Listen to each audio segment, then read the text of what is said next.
My name is John Passfield, and the title of this reading will be John and Santa, the Cowboy Short, Video 21, The Story Tower. So here is the cover, John and Santa, the Cowboy Shirt. The summary is this. A writer, John Passfield, is driving home from a December book discussion meeting and thinking about the Christmas topics that were discussed. In particular, Dickens, who wrote a novella that transformed the world's conception of Christmas. He suddenly finds himself sitting in a sleigh, pulled by Rudolph and 8 tiny reindeer. What an excellent opportunity to ask Santa about a 70-year-old puzzle, the mystery of the missing cowboy shirt. Well, there are 8 items that I call story towers. That's a technique, an image processing technique. So there are 8 story towers in the novella. Each has 3 image units for chapters. So I'm going to read them, and I'll talk about image techniques afterwards. So in chapter 2, The Butcher, page 14. Here we are. The butcher left a butcher knife, and the baker left a loaf of bread at the scene of the crime, said the detective. Okay. Then from 14 we go to 17. So we're leaving out 3 pages roughly of imagery that would comment on this, as imagery comments on and illuminates other imagery. So we're going to page 17 here. So the butcher and the baker are obviously the ones who committed the crime, said the detective's assistant. Sounds logical to me. Then we go to page 19, another page or so later. On the contrary, only an innocent person would leave a clue at the scene of a crime, said the detective. I shall arrest the candlestick maker for the murder of Mr. Mustard in the library, because the candlestick maker is the one who left no clue at the scene of the crime. Well, this is human logic, and if these images, these little images, comment on the larger story, the story of John and Santa, then the question is, well, in what way? How logical is Santa? How logical is John being when you compare and contrast them with these other examples of human-like logic? Chapter 3 has the elf as a topic for this particular image technique. So let's go to page 22 here. Here it is. An elf left the North Pole and started walking. Then we go on a few pages and we find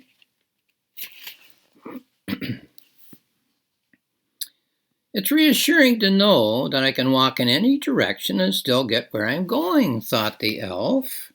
And then we go to page 28 for the 3rd installment. Each of these has 3 installments. I've heard rumors of a land with no ice and no snow. So he's thinking logically. Is he thinking thoroughly? The Big Bang, page 30, is our next one. It is obvious that God created the Big Bang, said the minister. Okay, that's very logical to him. Page 32. It is obvious that the Big Bang created God, said the scientist. So 2 examples of human logic. And then we go to page 35 for the 3rd item. It is obvious that nothing was created, said the man who was an atheist and a nihilist. Okay, school bus, page 39. All of these images being measured against the larger images of John and Santa and all the things they talk about. A school bus full of students stopped in front of Santa's workshop.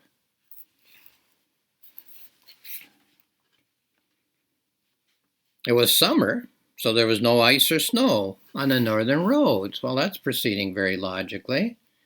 Then we go to page 45. Oops, a little trouble with my pages here. Here it is. They were surprised to find a padlock on the door. So successive waves of logic, eh? You'd go to see Santa in the summer because there's no ice and snow on the roads. But when you get to Santa's workshop, there's a padlock on the door because it's summer. So how does human logic work to get ourselves through life? Eons ago, page 48.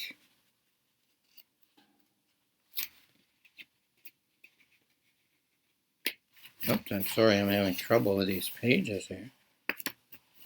Here it is. Many eons ago, the people of the earth decided that their planet was no longer habitable. Then page 50. So they established a colony on the moon and moved all the people of the earth to live on the moon. As time went by, the people of the moon found it logical to believe that the earth was made of green cheese. Okay, now another elf story, page 57. By error, an elf was created at the South Pole. Page 60. He immediately set up shop and began to make toys. And then page 63. By Christmas, he plans to deliver presents all over the world. So when an error is made, we move ahead using logic, I guess, eh? A little boy, page 66. There's the Tooth Fairy, the Easter Bunny, and Santa Claus, the little boy explained. Then to page 70. And they all take turns riding around the world in Santa's sleigh, the little boy added. And then to page 74. And I get it here. So, explained the little boy, Rudolph visits my house with the Easter Bunny and the Tooth Fairy and Santa at least 3 times every year. So if we don't know something, we often use logic to create something that we now know, eh? So the little boy knows that, eh? It's so logical that it's knowledge to him. That obviously if these people travel together, they must come 3 times a year. Okay, the last one, page 76, last one of the 8. Here it is. It was a Santa Claus convention. Page 79. Santas were lined up around the block and they were checking everyone's ID at the door. And lastly, page 83, only one Santa was allowed to enter the hall. So what's the logic there? It was a Santa Claus convention. Santas were lined up around the block and they were checking ID at the door. Only one Santa was allowed to enter the hall. What did people think was the logic and what turned out to be the logic? So all these little story towers, I call them, I've explained that in another video, so I won't here, all comment on the larger logic of John and Santa, the larger story. So here's a note that I wrote, but it draws on something in the book as well, in the novella John and Santa. There's a poem, a verse, which is found in both chapter 1 and chapter 10 of the thoughts of the main character of this novella. Here it is. So I reprinted it so I won't have to flip through the pages. He had a theory that the books are all about us, that there is no such thing as art for art's sake at all, that art is a level of the mind, a level of thought about ourselves and our experience that is so far down in our heads that we are not always aware. That art is the dredging up of the images from the mind's deep core and arranging them on the table for all to see and think about in concrete form, whether a film or a painting or a sculpture or a vase or a poem or a poetic novel or a poetic play. that art is the everyday image process that ebbs and flows like magma in the depths of the brain. Well, that's the poem, and John, the main character, thinks about that in chapter 1 and in chapter 10. So sort of bookend imagery for the experience of riding around with Santa in his sleigh. So, to continue this note, magma is the molten rock that churns and thrashes in the belly of the globe. Lava is the cold formation of rock on the surface of the globe. We all lead double lives. We all have two levels of consciousness at the same time. Number one, we all have the knowledge of past experience, of the events that have happened to us, that we have survived, considered, digested, and understood. And number two, we also have the challenge of our present experience as it's happening to us, as we muddle and puzzle our way through the brambles and the briars that cling to us, as we make our way through the thicket of present events. Both of these levels of thought and emotion are very human. So the artistic question is, at what level of mind experience will a creative person position his or her work of art? Okay, now number one.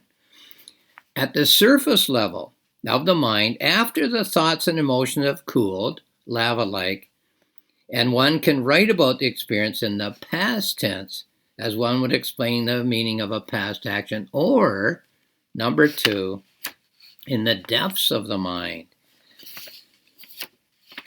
In the depths of the mind, magma-like, when all reflection is of the moment, in the attempt to solve the problem of the moment, expressed in the present tense hurly-burly, when the thoughts and emotions are as white-hot magma in the maelstrom as life is happening now. So two choices as to where to pitch your work of art. Both choices are legitimate, as both states of mind are human. The magma state of mind and the lava state of mind. It is simply a choice, an artistic choice for both the writer and the reader. So, once again, this is my novella, John and Santa, the Cowboy Shirt. It's found on Amazon if you want some information about it. It's found at the website of roxmillspress.com and on my website, johnpasfield.ca. There are two free books, the Planning Notebook and the Journal. So thank you for watching this video.